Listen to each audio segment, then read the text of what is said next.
আসসালামু আলাইকুম। প্রিয় দর্শক, অন্য মঞ্চের আলাপচারিতায় আপনাদের সকলকে আমন্ত্রণ জানাচ্ছি।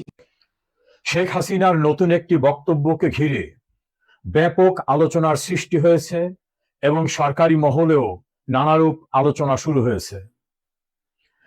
সোশ্যাল মিডিয়ায় ভাইরাল হওয়া সেই বক্তব্যে দেখা যায় শেখ হাসিনা বলেছেন, মুক্তিযুদ্ধের পক্ষের সকল শক্তি, প্রগতিশীল শক্তি, মানবিক গুণাবলীতে যারা বিশ্বাস করেন তারা সবাই ঐক্যবদ্ধ হন।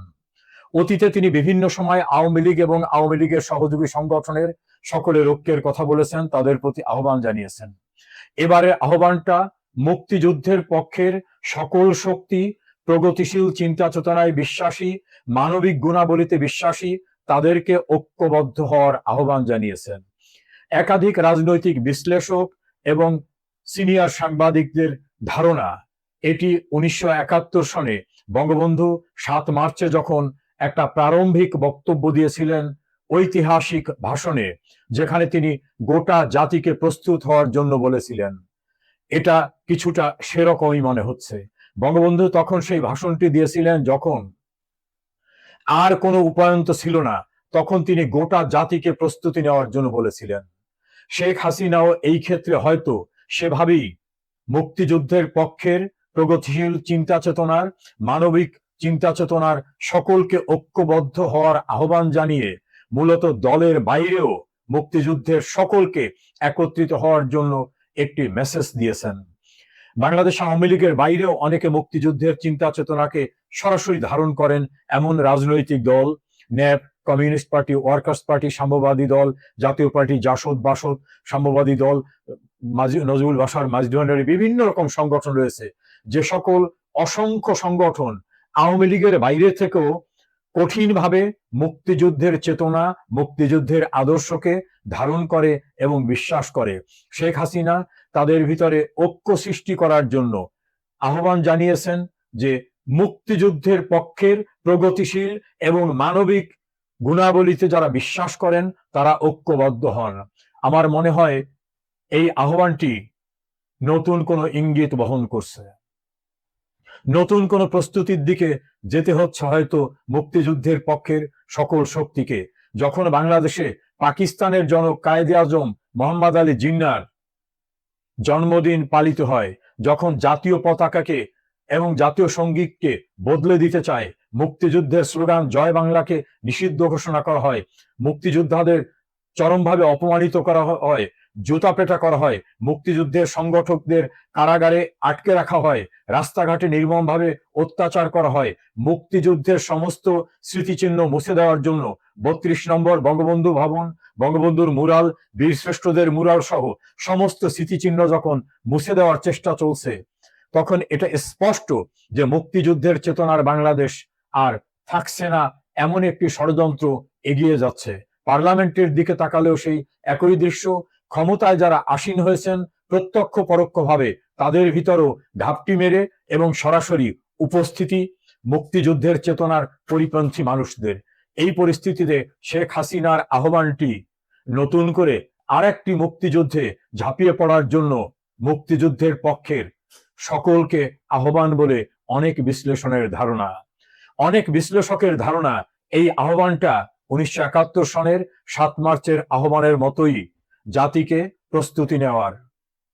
দর্শক শ্রোতা, হয়তো মুক্তিযুদ্ধের চেতনাকে পুনরুদ্ধার করতে আরেকটি মুক্তিযুদ্ধে বাঙালি জাতিকে ঝাঁপিয়ে পড়তে হতে পারে, যার মাধ্যমে আমাদের সেই অসাম্প্রদায়িক গণতন্ত্র, সমাজতন্ত্র, ধর্মনিরপেক্ষতা, জাতীয়তাবাদের যে মূল স্তম্ভ, সেই বাংলাদেশকে পুনরুদ্ধার করতে হবে। সে সময় বোধহয় হাতছানি দিয়ে রাখছে। শেখ হাসিনার আহ্বানে তেমনই ইঙ্গিত বহন করছে। গুরুত্বপূর্ণ বিভিন্ন সংস্থা, রাজনৈতিক প্রতিপক্ষ পক্ষ সকলের আলোচনায় এখন শেখ হাসিনার এই নতুন আহ্বান। যে রাষ্ট্রপতি শাহাবুদ্দিন যখন লন্ডনে গেছেন, তিনি নাকি শেখ হাসিনার সঙ্গে ফোনে কথা বলেছেন, যদিও শাহাবুদ্দিন নিজে আবার সেটি অস্বীকার করেছেন। এবং এই ইস্যুটি তারা সামনে এনে এখন তার বিচার দাবি করছে, এমনকি তার ফাঁসিও দাবি করে ফেলেছে কেউ কেউ শাহাবুদ্দিনের। এবং কেউ কেউ বলছিলেন যে আশঙ্কা করা হচ্ছিল যদি শাহাবুদ্দিন ক্ষমতায় থাকেন এবং শেখ হাসিনা দেশে ফেরেন, তখন রাষ্ট্রপতি শাহাবুদ্দিন তিনি ওই যে মাঝখানে শহীদ জিয়া বলেছেন, জিয়াউর রহমানের কথা বলেছেন, স্তুতি করেছেন, সেখান থেকে ফিরে আবার শেখ হাসিনা যেই মুহূর্তে দেশে পা রাখবেন শাহাবুদ্দিন আগের স্বরূপে ফিরে বড় কিছু একটা ওলটপালট করে ফেলবেন।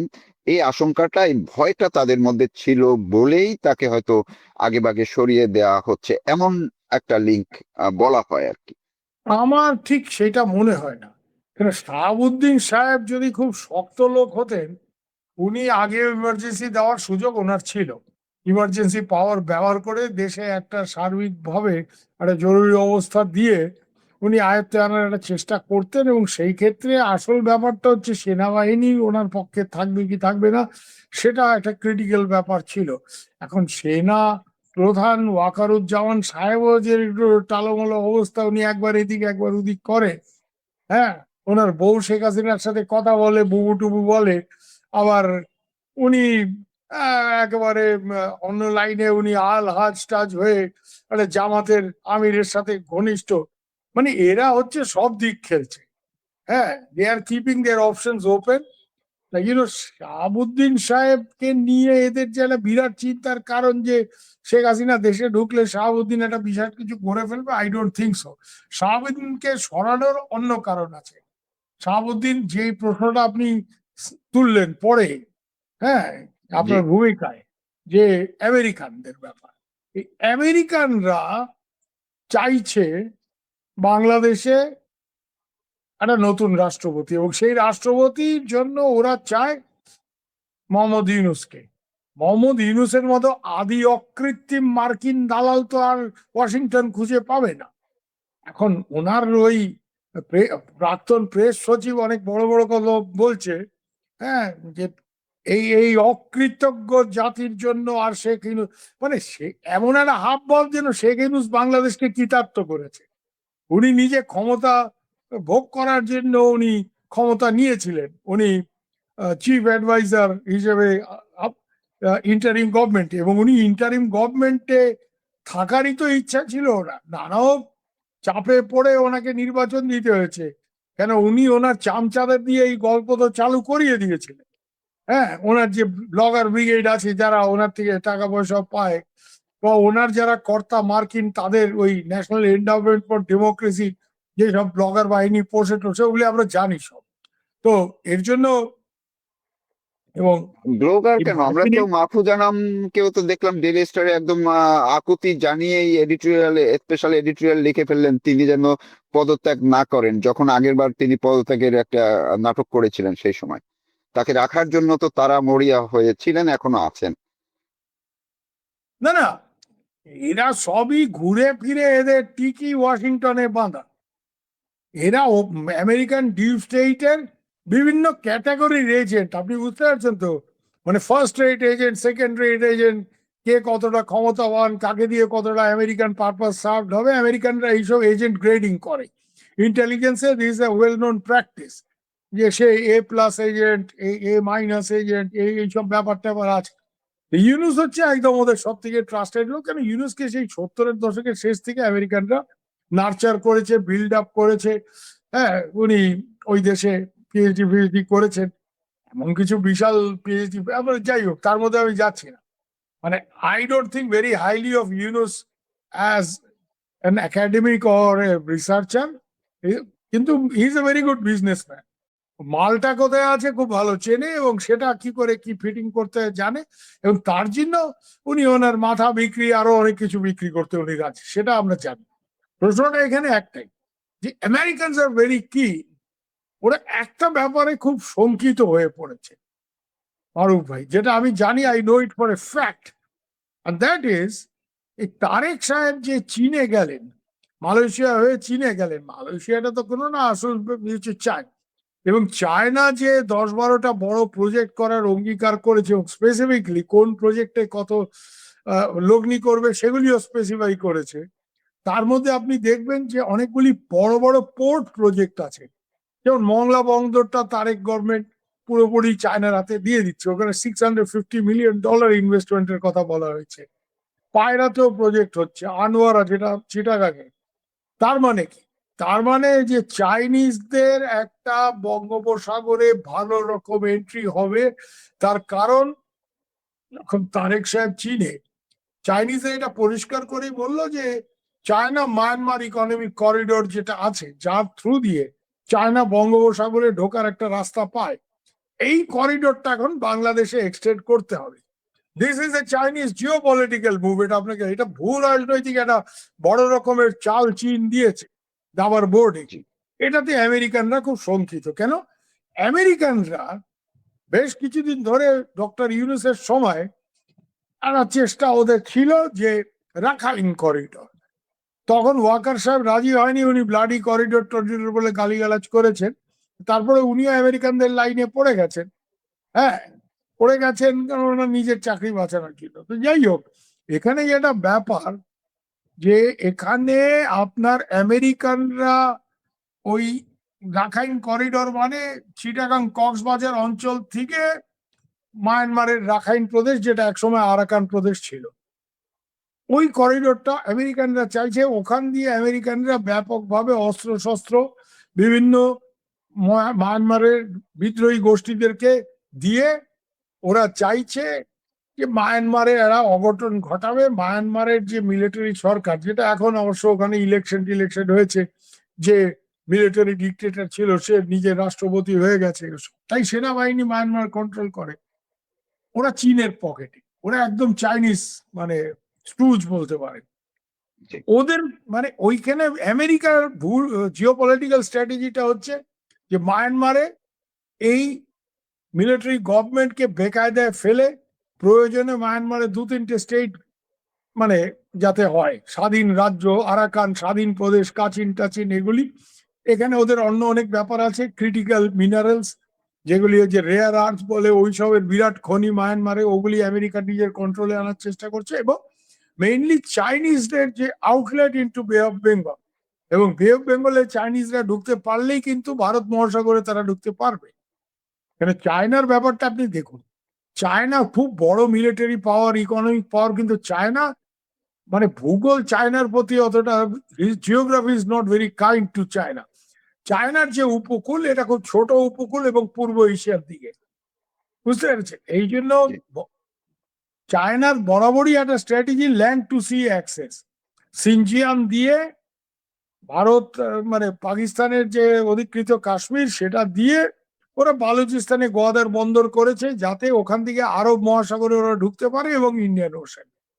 এই দিক দিয়ে ওরা চায়না মায়ানমার দিয়ে একটা করিডোর করেছে, দুটো এই parallel corridor, land to sea corridor. এগুলি হচ্ছে চায়নার ভারত মহাসাগরে ঢোকার মেইন পথ। এটা আমেরিকানরা ব্লক করতে চায়। এর মধ্যে বাংলাদেশ ফেসে গেছে। কেন? ইউনূস সাহেব বাংলাদেশকে বিপদে ফেলে দিয়েছে। ইউনূস সাহেব মোটামুটি উনি ক্ষমতায় থাকা অবস্থায় আমেরিকানদের একটা বুঝিয়ে গেছিলেন যে রাখাইন করিডোর টরিডোর করা যাবে।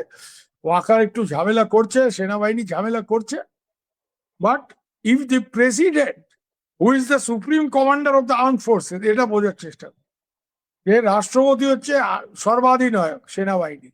এই রাষ্ট্রপতি যদি আমাদের লাইনের লোক হয়, তো আমেরিকানদের সেটা বুঝিয়েছে যে রাষ্ট্রপতি লাইনের লোক হলে সেনাবাহিনীও লাইনে পড়ে যাবে, ও লাইনে পড়তে বাধ্য হবে। Supreme commander, president is the supreme commander of the arm forces. এটা ইন্ডিয়াতেও তাই, বাংলাদেশেও তাই। এই জায়গাতে এখন এই চুপ্পু সাহেবকে সরানোর মেইন খেলাটা হচ্ছে আমেরিকানদের খেলা। রিমুভ দিস প্রেসিডেন্ট, সে শেখ হাসিনার লোক, সে আমাদের কথা সঠিকভাবে শুনবে না, সে নানা রকম কায়দা কানুন করবে, ওকে সরাও। এবং সরিয়ে এই যে আপনি বললেন সার্জিও গোর ওখানে যাবে, তো সার্জিও গোরের আগে আরেকটা লোক ওখানে ঢুকে পড়েছে, সেটা আপনি জানেন? সে জি, সিআইএ একজন 35 সিআইএ বছর সাবেক চাকরি, একজন। জি, না সাবেক, কিন্তু সে সাবেক হলেও সে এখনো তো কর্মরত। কেমন কর্মরত জানেন? সে একটা সিকিউরিটি এজেন্সি চালায়, যার এবং সিআইএ আজকাল আপনি জানবেন যে অনেক জায়গাতেই এই ডিফেন্স কন্ট্রাক্টর, এই ধরনের যে প্রাইভেট সিকিউরিটি অর্গানাইজেশনকে সামনে রেখে ওরা কাজ করে। যেসব অর্গানাইজেশন চালায় মূলত তাদেরই প্রাক্তনী অফিসাররা যাদের সারা পৃথিবী সম্বন্ধে জ্ঞান আছে। এবং এই যে লোকটা যে গেছে ওখানে, জেরাল্ড হ্যামিল্টন, এর বউ কিন্তু বাংলাদেশে, সে বাংলাদেশের ক্রিশ্চিয়ান লোরেন। হ্যাঁ, আপনি আগের রিপোর্ট টিপোর্ট দেখুন। এই লোকটা যখন সিআইএ তে কাজ করে, জামাইকা স্টেশন চিফ, তখন জামাইকার যে অ্যাম্বাসেডার, তার কাছে এর বউ নালিশ করে যে সে আমাকে মারধর করেছে, এই করছে, মানে ওয়াইফ বিটিং, মানে বউ পেটানোর অভিযোগ এই জেরাল্ডের বিরুদ্ধে।